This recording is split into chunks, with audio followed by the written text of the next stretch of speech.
Hey, what's going on, everyone? This is Faustinus Davis here. I'm here to do a quick review of an app that I like to use called Textpressit.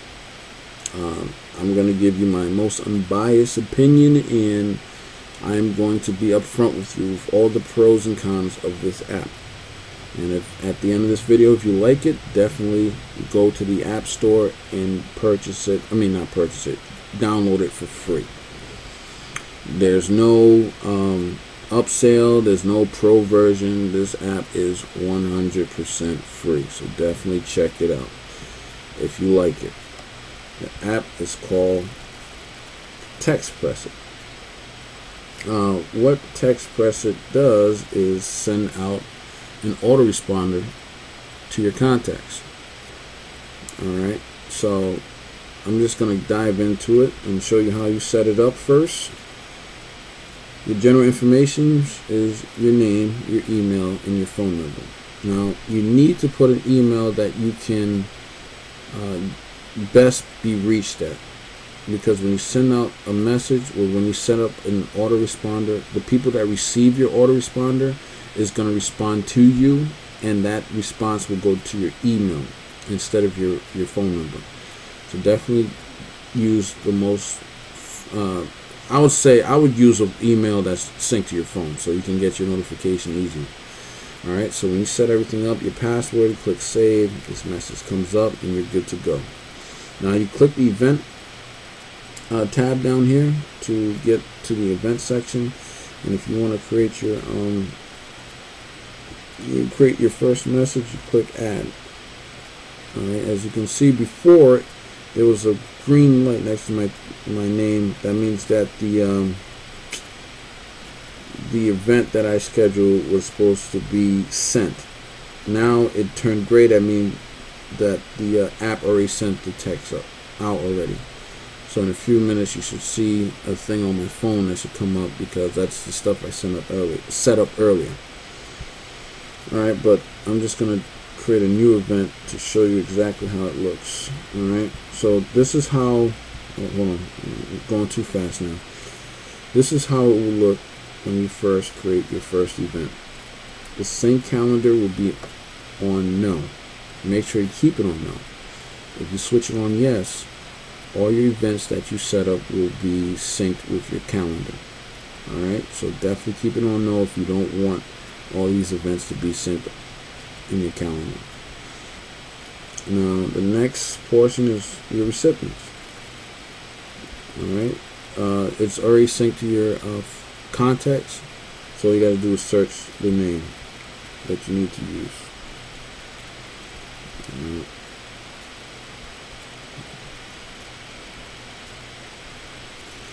Alright, after you click on that person's name, it'll bring up the emails, phone numbers, whatever. Make sure you click on, as you can see, that's the one I sent out a couple of minutes ago. And that's how it's going to look.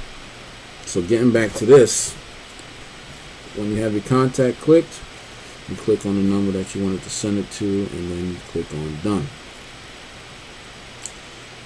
You can do as many, I think up to 30 people to send it to at once. So whenever you got the amount of people that you wanted to send to, you click on done. The next thing you need to do is to schedule an occasion.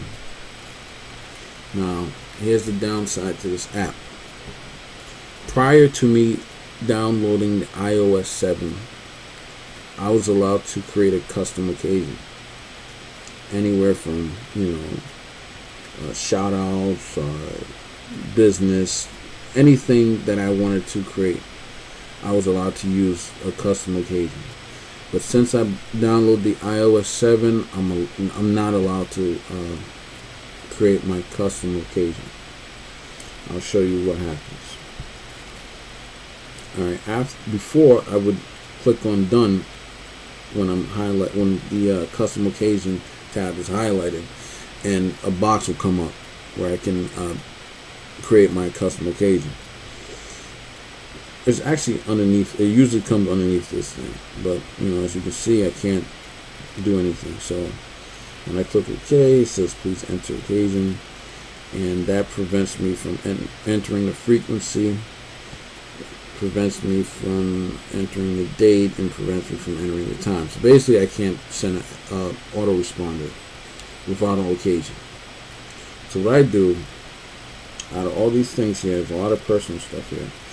What I do is to find an occasion that happens one time. Alright, so avoid everything from New Year's Day all the way to say birthday. Everything from birthday and above only allows you to do annually frequencies. Graduations and congratulations are the only two that will allow you to do it once, as you can see. Once, anniversaries annually. So for the time being, until they get the update up, use one of these two options. So I'll use congratulations. Alright. Frequency set to once, because I just want to send out one text message. Amount of occurrence, I just want it to happen once. Now here's the thing about congratulations. You can't set it for numerous times, so you're going to have to create more events if you wanted to send out numerous times. Okay, so after that you have your date, self-explanatory, time, pretty much self-explanatory, and the recipient city. Now this is where you want to enter your city. If you cannot find your city, make sure you enter the closest city you can find. So a lot of people live near New York. I mean, there's a lot of major cities in America. So if you can't find your town or your city, definitely just use the closest city or town or state that you're next to. It really doesn't matter. You should be all set. Alright? After you put in your city, recipient city, make sure your message mode is switched to SMS, because as you can see earlier, I selected my phone number. So make sure this is on SMS. If you accidentally switch it to email, this message comes up. Alright, it tells you that you can't send an email to a phone number, and then your name turns red. So switch it back. Your name turns to blue, and you're good to go. The message here, alright, you have up to 160 characters to send. That's the max. So it's good for sending out quick, simple text messages. You don't want an extended text to send out or whatever, because I mean it's only 160 characters.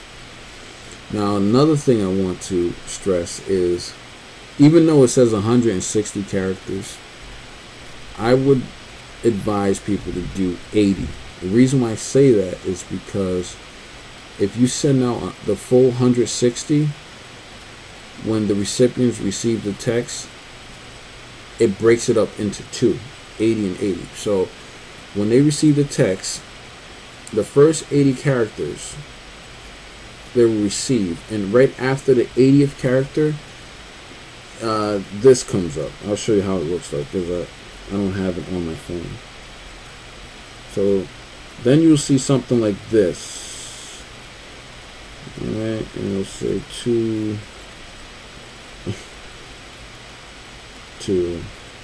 then the message. Alright, so after the first 80, it'll show up, it'll say 1 of 2, then it will be 80 characters, and then after the 80th character, it will say this, 2 of 2, and then the remaining 80 characters. So you don't want to do over 80.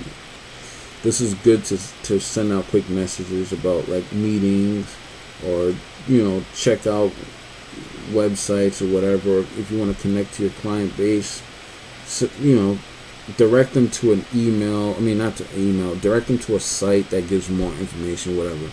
So don't send out a full-length text using this app. It just looks terrible. Alright, after you send your text message, alright, you click on done, and click on save. You don't need an attachment, so don't worry, because you're not sending the email. So Click on save. Alright. Oh, because the time is not accurate. So make sure that your time is set forward. Okay. So 4:01 is the earliest I can send this message. After you're done saving everything, you are all set, and then you have your event in your calendar. In your event tab. Alright, now you see I have two messages here. The first one was, which is the gray one, was the one that came up on my phone because I scheduled it for 3:47. I'm sorry, 3:45. So that came up. And this one is green because it's waiting for that time to be sent out. Now you receive your message usually, I think, 2 or 3 minutes after the time that you send it. So that's pretty good. Now this is what your message looks like. Alright. So it comes out with this number from the email that you use, and then there's the message. Now the reason why I say to use an email that is synced to your phone is because whenever time someone replies to you, it will be sent to that email. Okay.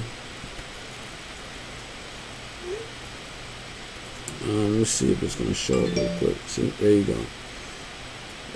So it makes it much easier for you to get your responses and all that. So definitely have an email set up so that you can get your responses in a timely manner. So that's about it. I know it was quick, but it turned out to be 11 minutes. But hopefully this is useful. As I said, if you liked it, definitely check it out. And also, if you like this video, definitely check out my website, Sayyon, SAYYON.net. Definitely check out some of my technology blogs. I have a couple other things in regards to apps that I suggest people to use, and different methods on using their phones and devices and all that stuff. So definitely check that stuff out. And if you're a business owner, I do logos too, so definitely check that out because the prices are very competitive. And that concludes the video. So keep a ear out on future videos regarding technology and apps and stuff like that, and make sure you subscribe. Alright, peace.